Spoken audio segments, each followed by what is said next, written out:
Hello बच्चों, कैसे हैं आप सभी लोग। तो आप लोगों की पढ़ाई सही चल रही होगी। तो हम लोगों का जो है जो नया टॉपिक है अब आपका वो वेलोसिटी है। लेकिन वेलोसिटी को पढ़ने से पहले जो हमने कल लास्ट में जो लेक्चर को एंड अप किया था, जब हमने वाइंड अप किया था लेक्चर, तो हमने जो है एवरेज स्पीड के बारे में जानकारी ली थी। तो एवरेज स्पीड को हमने पढ़ा था, तो उसके डिफरेंट फॉर्म्स हमने पढ़े थे। मैंने आपको अलग अलग फॉर्म्स ऐसे निकाल के दिखाए थे, ये फॉर्म्स निकाल के दिखाए थे मैंने। तो उसके बाद मैंने आपसे ये कहा था कि आप एवरेज स्पीड को का फॉर्मूला हमेशा याद रखना कि average speed is equal to total distance upon total time होता है। आप कुछ नहीं करना है, यही याद रखना है, ठीक है। ये मैंने कहा था और इससे रिलेटेड मैंने आपको कुछ न्यूमेरिकल्स भी कराए थे। तो लेकिन थोड़ा सा अगर हम थोड़ा सा इन्हीं जो हमने एक्सप्रेशंस निकाले थे, इन्हीं एक्सप्रेशंस में कुछ स्पेशल कंडीशंस अगर हम निकालें, जैसे ये स्पेशल कंडीशन है और ये स्पेशल कंडीशंस जो है मैंने यहाँ पे पुटअप कर रखी हैं, तो ये थोड़ा सा जो है आपका नीट और जेई से रिलेटेड भी जो है, इसमें हम थोड़ी सी हल्की सी बात कर सकते हैं। थोड़ा सा अगर आपको पढ़ना है तो इसको पढ़िए, नहीं तो जो है आप इसको छोड़ भी सकते हैं। तो ऐसा कोई ज़रूरी नहीं है, क्योंकि आपके स्कूल में शायद इतना ना पूछे। अगर पूछते हैं तो बहुत अच्छी बात है। तो देखते हैं। तो देखिए, हमने एवरेज स्पीड जब निकाली थी तो देखा होगा, जब ऑब्जेक्ट जो है डिफरेंट जो है आपकी डिस्टेंसेस ट्रेवल कर रहा है, D1 D2 D3 up to Dn with a velocity V1 V2 V3 up to Vn respectively, इस वेलोसिटी से चल रहा है, तो then the expression for average speed is your given by D1 plus D2 plus D3 up to Dn upon D1 upon V1, that is time taken to cover a distance D1। ठीक है, D2 upon V2, D3 upon V3 and so on. इस ढंग से हमने पढ़ा था, ये पढ़ा था।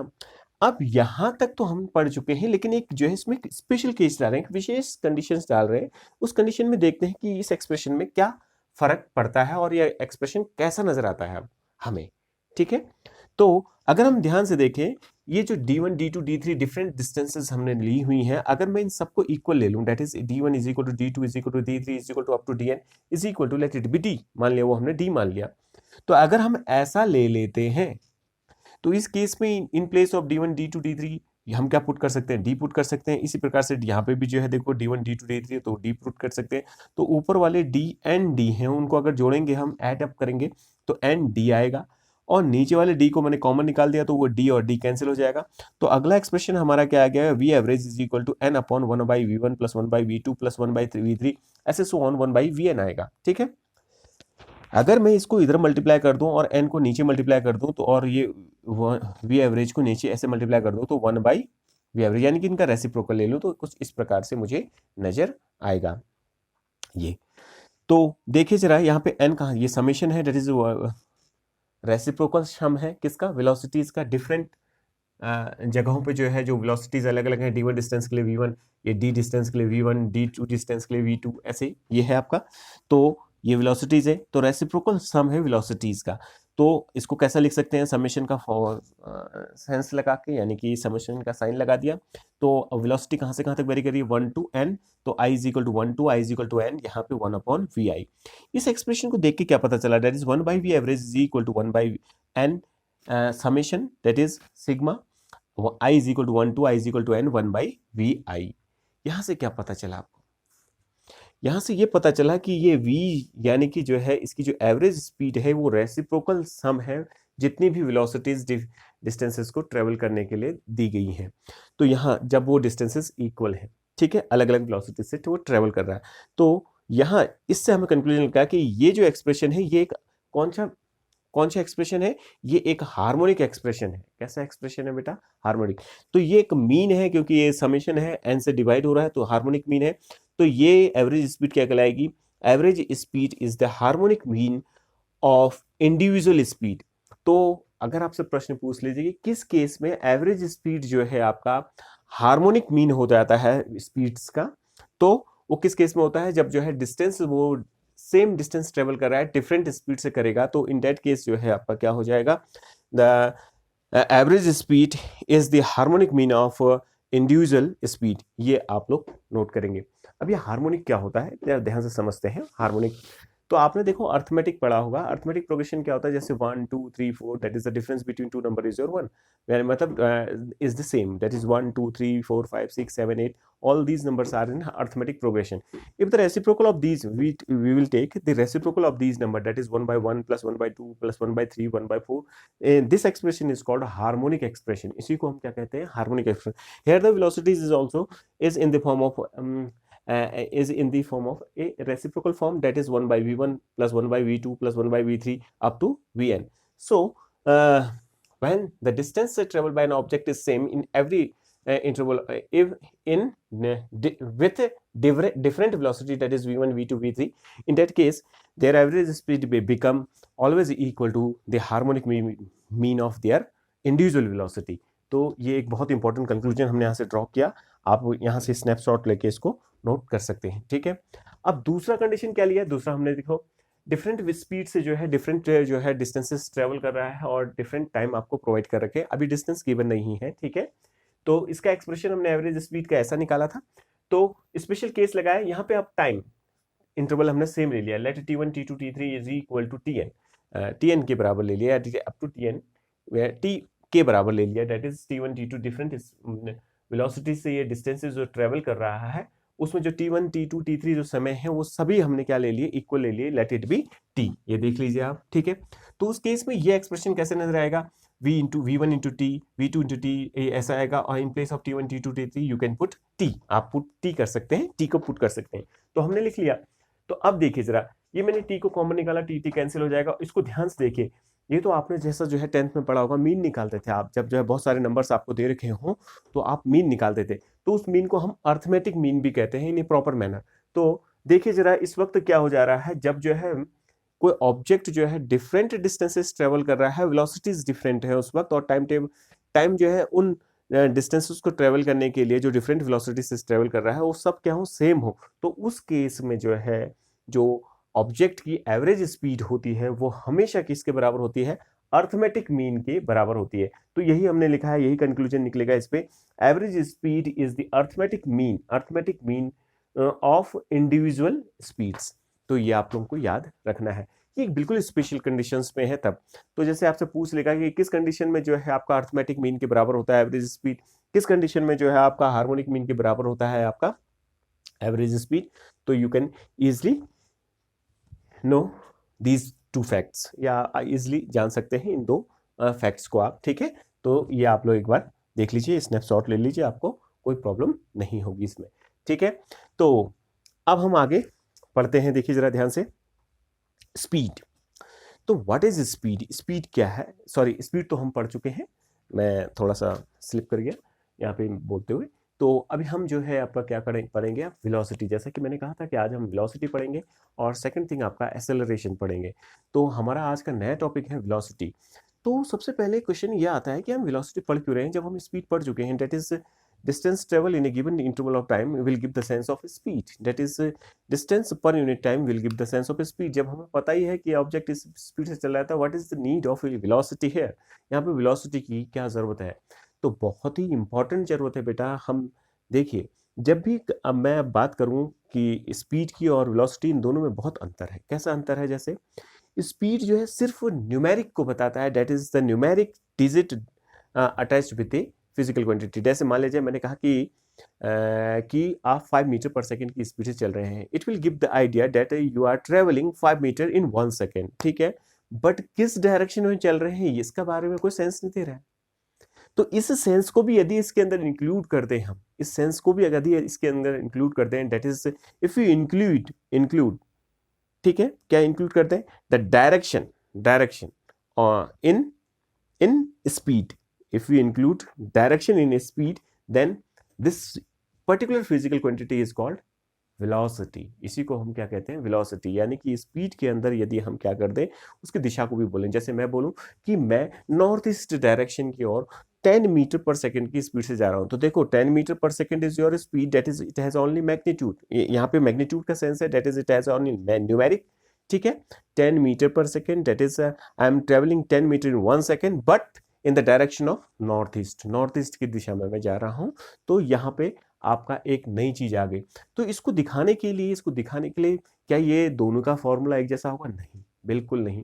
डिस्टेंस के पास कोई दिशा नहीं होती है, तो उसके लिए दिशा के लिए हमें एक नई चीज को ध्यान जाना होता है, जो कि हमने लास्ट लेक्चर में पढ़ा था, आपने अब देखा होगा उसको, तो उसको बोलते हैं डिस्प्लेसमेंट। जो लास्ट लेक्चर में पढ़ा था, तो डिस्प्लेसमेंट। तो व्हाट इज वेलोसिटी? वेलोसिटी क्या है? It is the rate of change of displacement of an object with respect to time. Displacement, so the rate of change of displacement of an object with respect to time will give the sense of speed. तो displacement के साथ साथ यहाँ पे एक और word use कर देते हैं, पोजीशन। पोजीशन, क्योंकि जब भी आप डिस्प्लेस होगे, जैसे मान लिया जाए यहां से उस पोजीशन, यहां से एक ऑब्जेक्ट इधर गया, इधर गया, इधर गया, इधर आ गया, तो ये इनिशियल पॉइंट था, ये फाइनल पॉइंट है, तो डिस्प्लेस कितना किया? तो ये डॉट डॉट लाइन से जो मैं दिखा रहा हूं, ये इतना डिस्प्लेस किया ये आपका। तो ये किस दिशा में, देखो यहां से डायरेक्शन भी पता चल रही है, इस दिशा में क्या किया? ये डिस्प्लेस किया। तो इसकी पोजीशन को दिखाने के लिए देखो, आप यहां से, अगर यहां पे आप खड़े हैं, तो आप उंगली कहां की साइड लगाओगे? इस दिशा की ओर लगाओगे, तो यानी कि इसकी पोजीशन को दिखा रहे हो। इट मीन्स मैं डिस्प्लेसमेंट की जगह जो है पोजीशन वर्ड भी यूज कर सकता हूं। ठीक है, तो पोजीशन, अभी मैं इसको डिफाइन करता हूं, तो वेलोसिटी को मैं डिफाइन कर रहा हूं, ध्यान से देखिए, व्हाट इज वेलोसिटी? ठीक है, that rate of change of displacement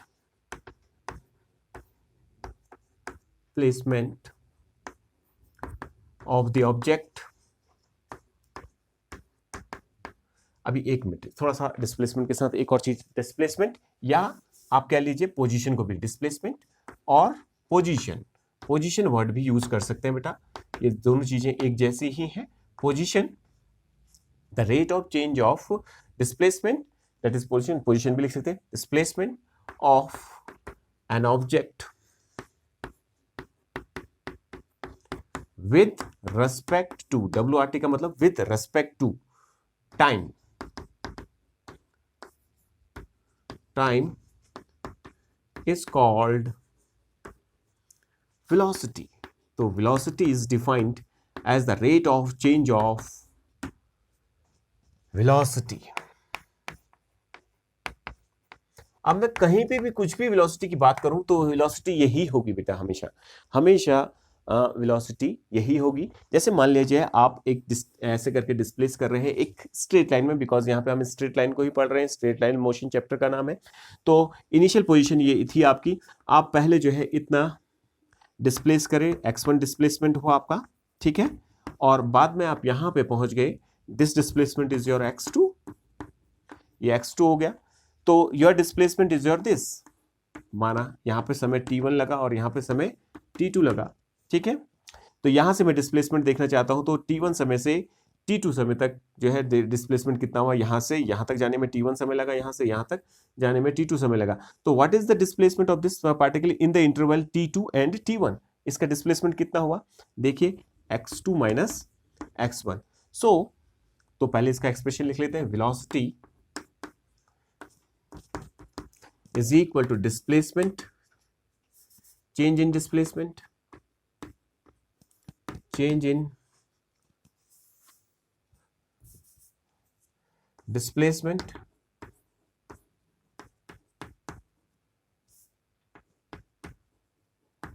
meant upon time, change in time।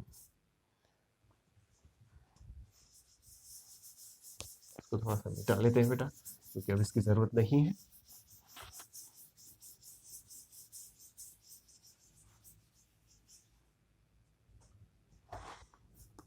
change in time,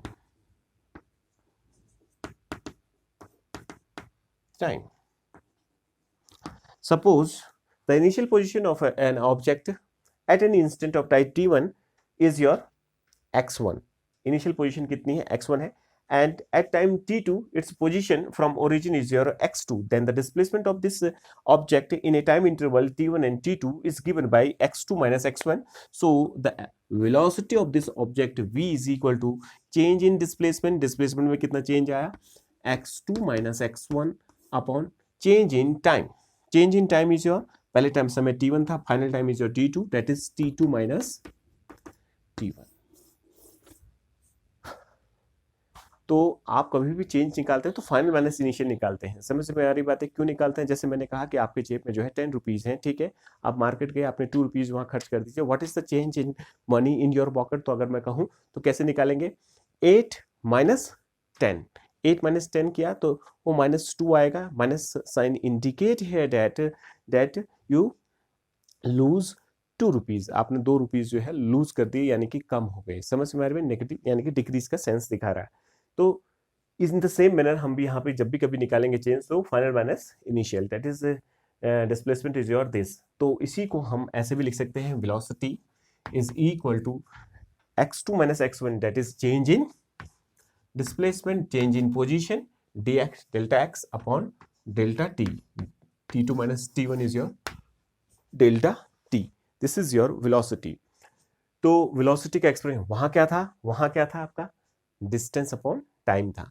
यहाँ क्या है? Displacement upon time. डिस्प्लेसमेंट को लेने का सेंस क्या था? Because displacement is vector quantity and it will give the direction of the velocity. जो भी डिस्प्लेसमेंट की दिशा होगी वही जो है वेलोसिटी की भी दिशा होगी। That is the direction of displacement give the direction of velocity of the object. It is your vector quantity. ये क्या है? आपकी एक वेक्टर क्वांटिटी है,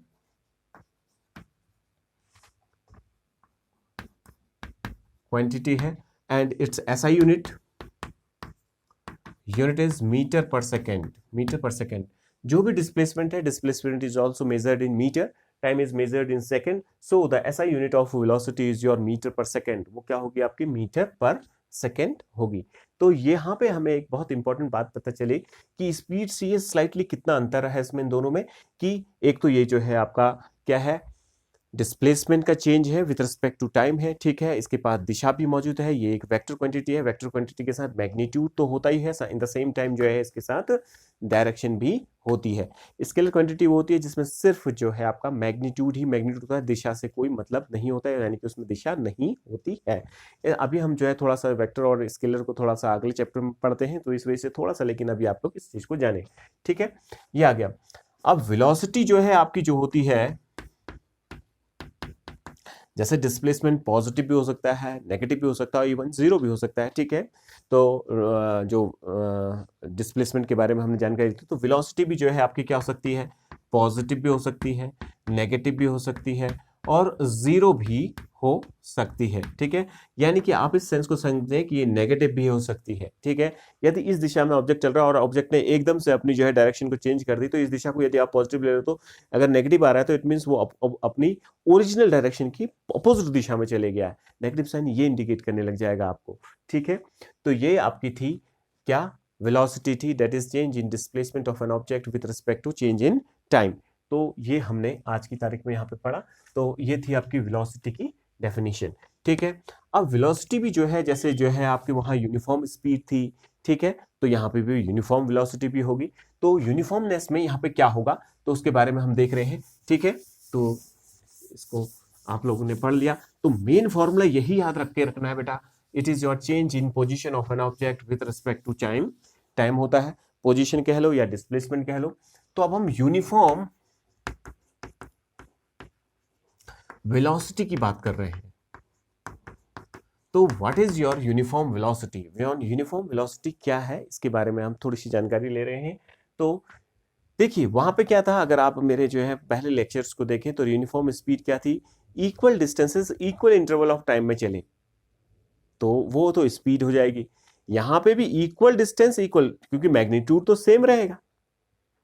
मैग्नीट्यूड तो, क्योंकि स्पीड के साथ जो मैग्नीट्यूड है वो आपका वेलोसिटी के साथ होगा, समझ में आया। लेकिन इसके साथ डायरेक्शन भी मौजूद है, इसके साथ डायरेक्शन भी मौजूद है। तो अगर कोई ऑब्जेक्ट यूनिफॉर्म स्पीड में चल रहा है, तो इसका मतलब क्या है कि उसका इक्वल इंटरवल ऑफ टाइम में जो इक्वल डिस्टेंसेस कवर कर रहा है, इन द सेम टाइम वो सेम दिशा में भी होना चाहिए। अगर उसकी दिशा चेंज हो गई तो उसकी वेलोसिटी इक्वल नहीं कही जाएगी, यानी कि यूनिफॉर्म नहीं कही जाएगी, सॉरी इक्वल नहीं, यूनिफॉर्म नहीं कही जाएगी। जैसे मान लीजिए एक ऑब्जेक्ट ऐसे चल रहा है और उसकी जो वेलोसिटी में चेंज आया, मान लीजिए 2 मीटर पर सेकंड का आया, और दिशा ऐसे हो गई उसकी, तो ओरिजिनल डायरेक्शन ऐसी थी, लेकिन दिशा अब ऐसे हो गई, जैसे मैं कहूं कि एक ऑब्जेक्ट ऐसे चल रहा है, जैसे एक सर्किल में चल रहा है, देखो ये सर्किल में चल रहा है, तो ये एक यूनिफॉर्म सर्कुलर मोशन कोई ऑब्जेक्ट कर रहा है, तो यहाँ पे वेलोसिटी इसकी जो है मान लिया जाए v1 है, और यहाँ पे वेलोसिटी v2 हो जाएगी। क्यों हो जाएगी बेटा? अलग अलग वेलोसिटी इसकी हो जाएंगी। Although the speed that is this let an object of mass m moving with a uniform moving in a circular path with a uniform speed of 2 metre per second. इसकी स्पीड हर जगह पे जो है क्या है? 2 मीटर पर सेकेंड है। But at every point of this circular motion its velocity is different because क्यों? Because the direction of motion of this object is different at every part of this circular path। Her circular part के प्रत्येक part में उसकी जो है आपकी दिशा क्या हो जा रही है? अलग अलग हो जा रही है। ठीक है, तो अगर मैं यूनिफॉर्म स्पीड कहूं तो तब तो ठीक है, लेकिन यूनिफॉर्म वेलोसिटी कहूं तो यहाँ पे बात लागू नहीं हो पाएगी। क्यों नहीं हो पाएगी? क्योंकि इसकी वेलोसिटी डायरेक्शन पे है, बार बार बदले। तो यूनिफॉर्म वेलोसिटी की कंडीशन क्या होगी? यानी कि equal distances equal interval of time में तो वो चले ही चले, in the same time it has a same direction, then the object is said to be in uniform velocity. तो हम क्या लिखेंगे इसमें? देखिए, if an object travels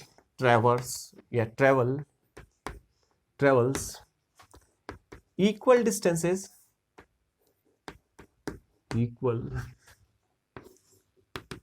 equal displacement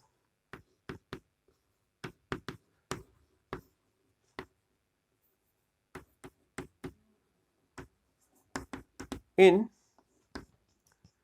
equal interval of time,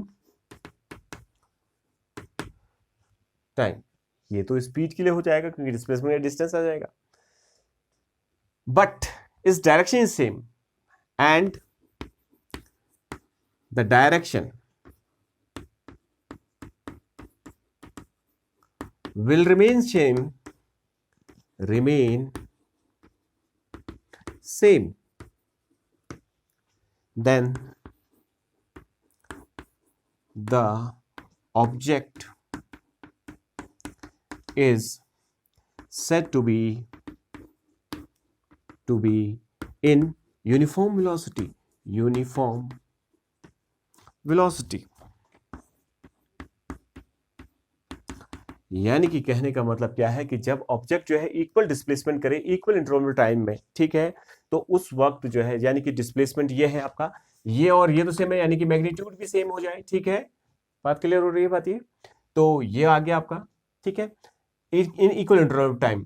अब इससे ब्रॉड वे में क्या होगा? देखो, इसको ब्रॉड वे में लिखते हैं, इसी एक्सप्रेशन को ब्रॉड में और करके ऐसे भी लिख सकते हैं, v is equal to, in vector notation this can be written as in this way. ठीक है, इसके ऊपर एक एरो बना देंगे बेटा, तो डेल्टा एक्स के ऊपर भी एरो आ गया। तो ये ब्रॉड सेंस में है वेलोसिटी। ठीक है, अभी और ब्रॉड सेंस में इसके बाद लिखेंगे, एक एक करके मैं इसको इंक्रीज कर रहा हूँ क्योंकि बच्चों को जो है बहुत प्रॉब्लम होती है, क्योंकि ये एक्सप्रेशंस आपके नए नए वे में लिखे जा रहे हैं तो बच्चे को प्रॉब्लम हो रही है, इसलिए वैसे मैं नहीं लिख रहा हूँ उन चीज़ों को एक साथ। ठीक है, तो ये वेलोसिटी होगी आपकी। ठीक है, तो उस वक्त उसकी दिशा भी क्या रहनी चाहिए? सेम रहनी चाहिए। Then the object is said to be in uniform velocity. तो अब हम इसके बाद ये यूनिफॉर्म वेलोसिटी आप समझ गए, आपका समझ में आ रही बात है, यानी कि जैसे यहां से लेके यहां तक उसने एक इक्वल डिस्प्लेसमेंट हुआ, यहाँ पे डेल्टा एक्स डेल्टा टी समय में हुआ, फिर आगे वाला डिस्प्लेसमेंट भी डेल्टा एक्स डेल्टा टी समय में हुआ, दिशा वही है। देखो यहाँ जो दिशा थी पहले इस दिशा में थी, अभी भी दिशा वही है, तो क्या हो जाएगा आपका? ये एक यूनिफॉर्म वेलोसिटी कहलाएगी। ठीक है, मैग्नीट्यूड सेम है, डायरेक्शन सेम रहे, then the object is said to be in uniform velocity. अब हम नॉन यूनिफॉर्म वेलोसिटी पढ़ रहे हैं, नॉन यूनिफॉर्म वेलोसिटी। तो नॉन यूनिफॉर्म वेलोसिटी क्या हो जाएगी? If an object travels unequal distances, displacement in equal, unequal लिख लेते हैं, displacement in equal interval of time, तो नॉन वेलोसिटी। अब बाकी जितने केस हैं वो सब हो जाएंगे आपके, तो आपको क्या जाएगी आपकी? इन नॉन यूनिफॉर्म, डायरेक्शन सेम भी रहेगी लेकिन अब क्या होगी? देखो इसमें मैग्नीट्यूड चेंज हो गया, डायरेक्शन, क्योंकि दोनों चीजें सेम होनी चाहिए तब वो यूनिफॉर्म होता है। दोनों चीजें अलग हो जाएंगी तो क्या हो जाएगा? वो नॉन यूनिफॉर्म में कहलाएगा। मेरी बात को जरा ध्यान से सुनिए, नॉन यूनिफॉर्म केस जो है आपका के लिए वो unequal displacement in equal interval of time, यानी कि डिस्प्लेसमेंट अलग अलग है, ठीक है, और इक्वल इंटरवल ऑफ टाइम रहेगा, लेकिन उसकी दिशा वो भी रहेगी तब भी वो जो है जो नॉन यूनिफॉर्म में कहलाएगी, क्योंकि डिस्प्लेसमेंट अलग अलग कर रहा है तो नॉन यूनिफॉर्म कहलाएगी। अब वो अगर इसको ऐसे भी लिख दूं, देखो equal displacement in equal interval time, ठीक है। अगर मैं इसको ऐसे लिखता हूं, क्योंकि इसकी कोई एक पर्टिकुलर परिभाषा नहीं है, क्योंकि परिभाषा में जो है बहुत सारे क्लॉज आ जाते हैं डेफिनेशन में। तो if an object travel equal displacement in equal interval of time and the direction changes, direction change करता है, यहाँ पे विल रिमेन सेम रखा है, चेंज करता है, तो again this object is said to be in non uniform velocity. समझ में आ रही बात है? तो आपको मैंने नॉन यूनिफॉर्म वेलोसिटी का सेंस बताया आपका। तो अभी आप नॉन यूनिफॉर्म वेलोसिटी का तो लिखना चाहते हैं, तो unequal distances in equal interval of time, then again this is said to be a non uniform velocity. तो नॉन यूनिफॉर्म वेलोसिटी भी आपका हो गया, ठीक है। अब हम पढ़ रहे हैं इंस्टेंटेनियस वेलोसिटी। तो instantaneous velocity is same, that is the rate of change of displacement of an object with respect to time will give the sense of instantaneous velocity, ठीक है। अब थोड़ा सा इस चीज को हम पढ़ रहे हैं, देखिए। तो इंस्टेंटेनियस वेलोसिटी किसे कहते हैं, ठीक है। तो यहां पे देखिए,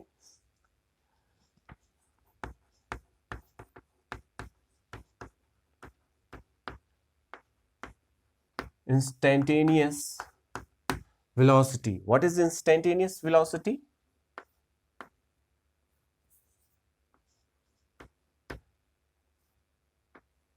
वेलोसिटी, इंस्टेंटेनियस वेलोसिटी क्या होगी भाई? तो किसी इंस्टेंट पे the velocity of an object at any instant of time will give the sense of instantaneous velocity is the same, that is the rate of change of velocity of a rate of change of displacement of an object with respect to time. समझ में आ रही बात? That is instantaneous velocity v is equal to delta X upon delta T.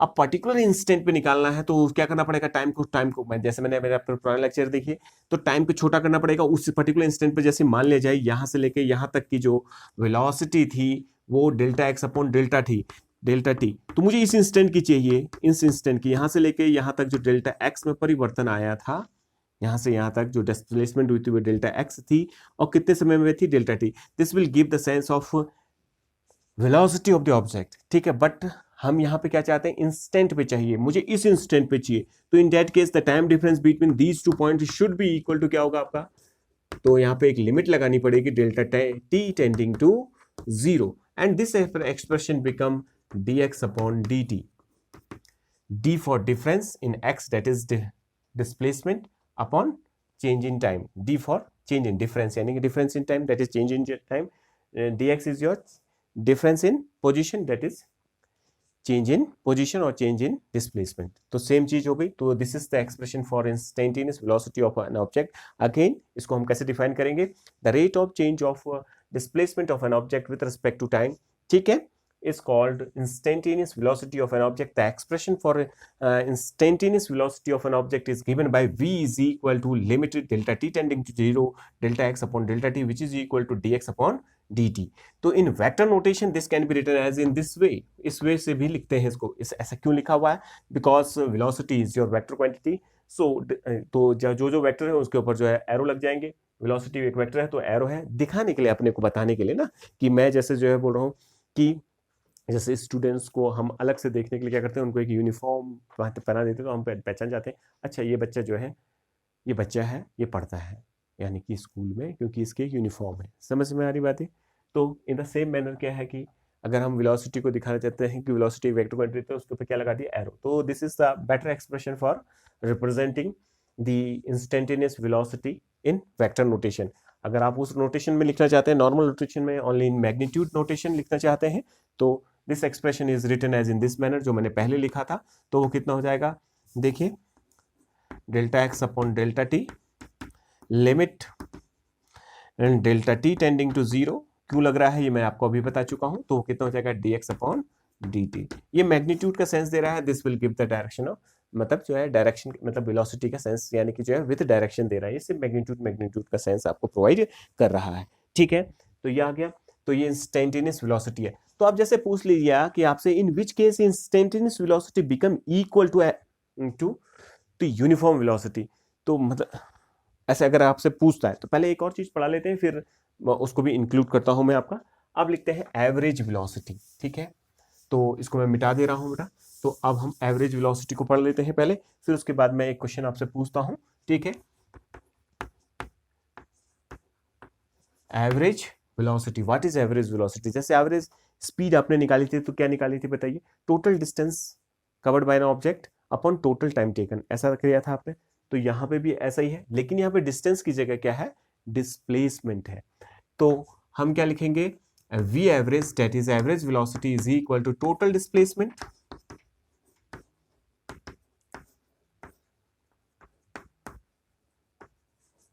Upon total time. This will give the sense of average velocity of an object, ठीक है। तो what is the average velocity? It is the ratio of total displacement of an object to total time taken by the object, ठीक है। तो ये आपका average velocity होगी।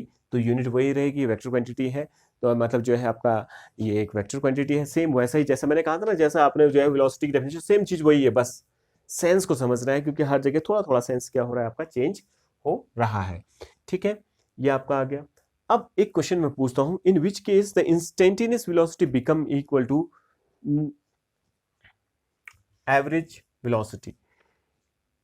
Velocity जो है आपकी इंस्टेंटेनियस वेलोसिटी जो है एवरेज वेलोसिटी के बराबर होगी जब जो है ऑब्जेक्ट यूनिफॉर्म स्पीड से चले, यूनिफॉर्म वेलोसिटी से चले। जब ऑब्जेक्ट यूनिफॉर्म वेलोसिटी से चलेगा, जैसे मान ले जाए यहाँ पे भी उसकी वेलोसिटी वही है, इस वाली जगह पे भी वेलोसिटी वही है, यहाँ से यहाँ ट्रेवल करने में, यहाँ से यहाँ ट्रेवल करने में भी जो वेलोसिटी वही है, तो अगर इसका एवरेज निकालोगे तो कितना हो जाएगा? जैसे मान लीजिए यहाँ पे 1 सेकंड ले रहा है, यहाँ पे 1 सेकंड ले रहा है, यहाँ पे 1 सेकंड ले रहा है, तो एवरेज वेलोसिटी क्या रहेगी? उतनी ही रहेगी जितनी जो है आपका क्या है, जो है आपका यूनिफॉर्म स्पीड है। समझ में आ रही बात है? कहने का मतलब इन विच केस अगर आपसे पूछता है the average velocity become equal to the instantaneous velocity, तो इंस्टेंट यहाँ से लेके यहाँ तक का एवरेज जो है आपका क्या है? v है। क्यों होगा? v निकली है यहाँ से, मान ले जाइए एक ही स्पीड से यहाँ से लेके यहाँ तक, तो इसका एवरेज भी क्या हो जाएगा? v ही होगा। अभी मैं इतने से नहीं समझाता हूँ, एक से समझने का कोशिश कीजिए। If an object moving from this point two this point with a velocity of this, ठीक है, uniform velocity of this, uniform that is at every point of the displacement of this object, its velocity is your v, yeah, that is uniform from this point to this point। इसकी direction भी वही है, displacement का section भी वही है, that is displacement upon time का section भी वही है, हर जगह पे वही है। समझ में आ रही बात है?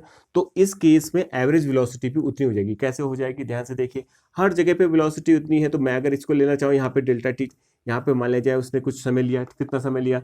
ये वेलोसिटी v है, ठीक है। तो यहाँ से लेके यहाँ तक की वेलोसिटी कितनी हो गई? v हो गई, ये v वेलोसिटी है। समझ में आ रही बात है? तो इतने के सेक्शन की भी वेलोसिटी अगर मैं निकालना चाहूँ तो इंस्टेंट में वो भी कितनी है? आपकी v है। तो हर जगह पे वेलोसिटी उतनी है और जो है इंस्टेंट में भी वेलोसिटी उतनी है। तो किस केस में होता है ऐसा? जब जो है ऑब्जेक्ट यूनिफॉर्म स्पीड से चल रहा हो, तो उसकी एवरेज वेलोसिटी जो है बिकम इक्वल टू क्या हो जाती है? Instantaneous velocity, that is average, v average become is equal to v instantaneous, instantaneous when the object is moving with uniform velocity। तो ये हमारा सेंस हो गया, ठीक है। तो ये हमने कुछ वेलोसिटी के बारे में पढ़ा, ठीक है। तो अभी हम इसको थोड़ा सा यहाँ पे से हटा लेते हैं, ठीक है। अब आपसे कोई प्रश्न पूछता है क्या क्या जो है आपका वेलोसिटी, स्पीड और वेलोसिटी हमेशा सेम रहेंगे? नहीं रहेंगे। जैसे मैंने आपको एक इसमें भी समझाया था, स्पीड और वेलोसिटी जो है सेम नहीं हो सकते, हमेशा सेम नहीं हो सकते, कहीं कहीं पे सेम हो सकते हैं। स्पीड और वेलोसिटी दोनों सेम नहीं हो सकते। जैसे मान लिया जाए एक ऑब्जेक्ट यूनिफॉर्म सर्कुलर मोशन में ऐसे करके घूम रहा है, तो इसकी वेलोसिटी जो है हर पॉइंट पे डिफरेंट है, बिकॉज जो है आपका वो दिशा चेंज कर दे रहा है। But at every point of this motion, that is this circular motion, its speed is same. मान ले जाए ये यूनिफॉर्म सर्कुलर मोशन में कोई ऑब्जेक्ट घूम रहा है 2 मीटर पर सेकंड की स्पीड से, तो यहाँ पे भी 2 मीटर, यहाँ पे भी 2 मीटर, यहाँ पे भी 2 metre, that is the magnitude of इस velocity will remain same, that is magnitude of velocity is your speed is will remain same, but the direction at every point of this circular motion is different, so the velocity at every point of this circular motion is different. ठीक है, तो ये ऐसा हमेशा नहीं हो सकता है. ठीक है, तो इसके बारे में हमने पढ़ा. अब हम जो है एक्सेलरेशन पढ़ रहे हैं. तो व्हाट इज एक्सेलरेशन? तो एक्सेलरेशन क्या होता है? जब हमने वेलोसिटी पढ़ ली तो एक्सेलरेशन का क्या सेंस है, इस चीज को अब हम देख रहे हैं. देखिए एक्सेलरेशन क्या होता है बेटा, अगर हम उसको जानना चाहें तो एक्सेलरेशन किस चीज को कहते हैं उस चीज को समझते हैं. ठीक है, आपने देखा होगा गाड़ी में एक बटन, जैसे लड़कियां स्कूटी चलाती हैं तो एक्सेलरेटर को दबाती हैं. जो एक्सेलरेटर वर्ड बना हुआ है बेटा वो एक्सेलरेशन से बना हुआ है. Because whenever you just use your accelerator in a vehicle, the speed of the vehicle change. Speed, vehicle की स्पीड क्या हो जाती है, चेंज हो जाती है. It means acceleration is the factor which is responsible to change the speed और velocity of an object. ठीक है, तो एक्सेलरेशन एक ऐसा फैक्टर है जो ऑब्जेक्ट की वेलोसिटी को बदलता है. समझ में आ रही बातें? तो यही इसकी डेफिनेशन भी है. ठीक है, यानी कि जो एक्सेलरेशन है, acceleration is the rate of change of velocity of an object with respect to time. Because acceleration is responsible to change the velocity of an object, that's why acceleration is always equal to the rate of change of velocity of an object with respect to time. That is, it is the rate of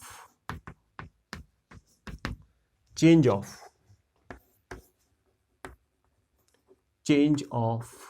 velocity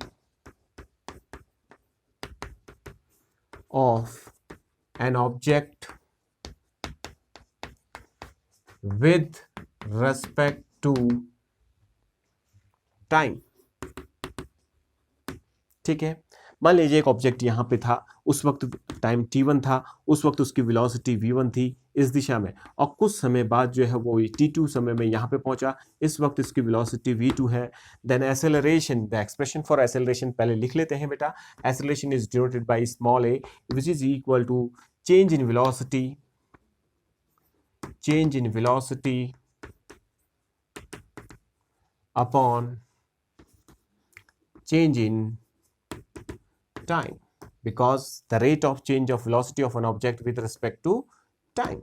ये आपको याद रखना है. ठीक है, तो अब इसके इसी एक्सप्रेशन को चेंज करते हैं. एक ऑब्जेक्ट है वो इस t1 समय में v1 वेलोसिटी से है और t2 समय में v2 वेलोसिटी से है. तो एक्सेलरेशन इज इक्वल टू क्या होगा, final velocity that is v2 change in velocity with respect to change in time, that is v2 minus v1 upon t2 minus t1 will give the sense of acceleration of an object, and v2 minus v1 is your difference in velocity, and the difference can be written as in this way also, that is delta v upon delta t.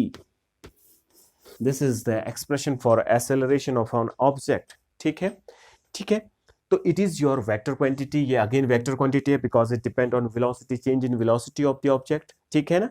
तो in vector notation this can be written as acceleration is equal to delta v upon delta t. तो ये एक vector quantity है, ये एक vector quantity है, आपकी vector quantity है. ठीक है, और इसकी यूनिट क्या होगी बेटा, SI यूनिट.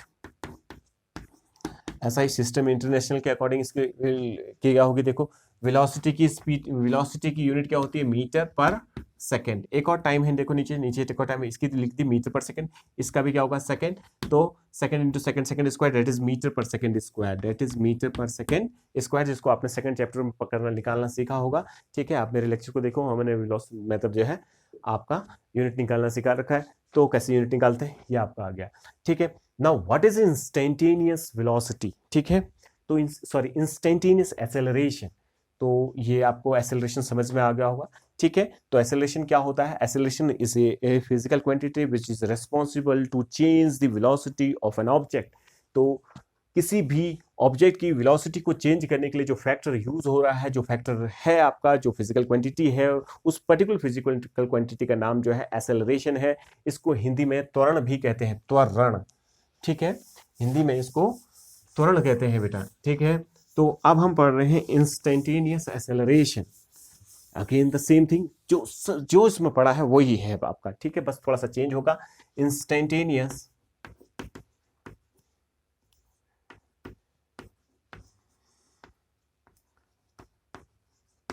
एक्सेलरेशन, तो again it is the rate of change of velocity of an object with respect to time, that is instantaneous acceleration is equal to change in velocity of an object with respect to change in time। अब मुझे acceleration यहां से लेके यहां तक मैं जो है t1 समय में उसकी वेलोसिटी v1 थी और t2 समय में उसकी वेलोसिटी जो है आपका v2 है, ठीक है, ये वेलोसिटीज हैं। तो मुझे इस इंस्टेंट पे चाहिए उसका एक्सेलरेशन, इस इंस्टेंट पे चाहिए। तो क्या करना पड़ेगा, जो टाइम का चेंज है डेल्टा टी को है उसको कहां लाना पड़ेगा, जीरो के बराबर करना पड़ेगा। तो अगेन लिमिट लग जाएगी बेटा, वही सेंस आएगा, delta T tending to zero. This will give the sense of instantaneous acceleration of the object and this can also be written as in this form, that is dv upon dt, ठीक है, that is the rate of change of velocity of an object with respect to time. अब देखिए आपको क्या समझना है acceleration से, इस चीज को समझिए। एक्सेलरेशन का मतलब क्या है, एक ऐसा फैक्टर जो वेलोसिटी को बदलता है, चेंज करता है। तो वेलोसिटी तो दो वक्त चेंज होती है, देखा होगा जैसे आप स्कूटर चलाते हैं अपनी बाइक को, जैसे लड़कियां जो है या लड़के जो है बाइक चला रहे हैं या लड़कियां स्कूटी चला रही हैं, तो जब वो अपने एक्सेलरेटर को ऐसे करके जो है आपका क्या करती हैं, मोड़ती हैं, तो उस केस में क्या होता है, वेलोसिटी इंक्रीज है। मान लीजिए आप 40 किलोमीटर पर आवर की स्पीड से चल रहे हैं तो अचानक से 60 किलोमीटर पर आवर हो गया, तो it means you change the velocity of an object, it means you are accelerating your vehicle, ठीक है। But in the same time मान लीजिए आगे कोई जस्ट कोई आ गया, तो आप क्या कर देते हैं, एकदम से ब्रेक को मारते हैं गाड़ी पे। तो जैसे ब्रेक मारते हैं गाड़ी में तो क्या होता है, योर स्पीड अगेन डिक्रीज कर जाती है आपकी, your velocity decreases with time. तो again here is also, here there is an change in speed, यहाँ पे भी जो स्पीड मतलब वेलोसिटी का चेंज हो रहा है, तो वेलोसिटी का चेंज जहां पे भी होगा वहां पे क्या होगा, एक्सेलरेशन होगा। तो ये वाला एक्सेलरेशन क्या होगा और वाला एक्सेलरेशन क्या है, जो हम जब हम जो है उसको इंक्रीज कर रहे थे, जैसे 40 से 60 में पहुंच गया था, तो the positive that is the acceleration which is responsible to increase the velocity of an object is called simply acceleration, तो उसको हम acceleration कहते हैं, ठीक है। But if we just apply a brake on a vehicle, its speed, its velocity will decreases, उसकी velocity decrease करने लगेगी। In that case we are retarding our vehicle, हम अपने vehicle को retard कर रहे हैं, उसकी स्पीड को कम कर रहे हैं, उसकी velocity को कम कर रहे हैं। तो velocity को कम करने वाला जो acceleration होता है वो भी एक acceleration है, but this acceleration is in the opposite direction of the motion of the object, ठीक है। एक एक्सेलरेशन ऐसा होता है जो स्पीड को, वेलोसिटी को बढ़ाता है, जो वेलोसिटी को बढ़ाता है तो उसको तो हम सिंपली एक्सेलरेशन कहते हैं। रिटार्डेशन को भी हम एक्सेलरेशन ही कहते हैं बेटा, लेकिन उसके लिए एक स्पेसिफिक नाम भी है जिसमें वेलोसिटी कम हो जाती है, that particular acceleration is called retarding acceleration और retardation.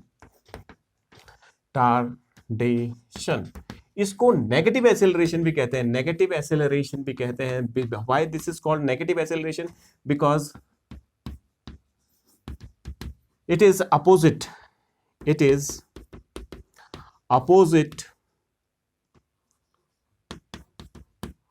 to the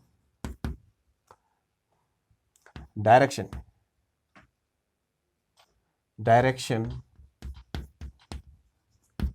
of motion of the object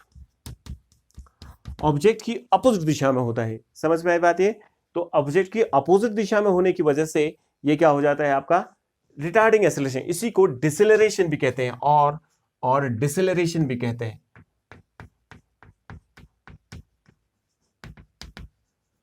या तो हम इसको रिटार्डेशन कहेंगे या डिसेलरेशन कहेंगे, all these things are acceleration, ठीक है। तो if your acceleration is positive, यदि एक्सेलरेशन पॉजिटिव है, it means velocity increases, velocity जो है क्या कर रही होगी, इंक्रीज कर रही होगी।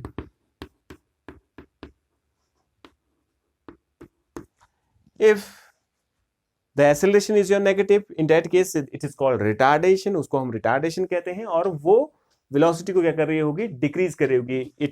It will decrease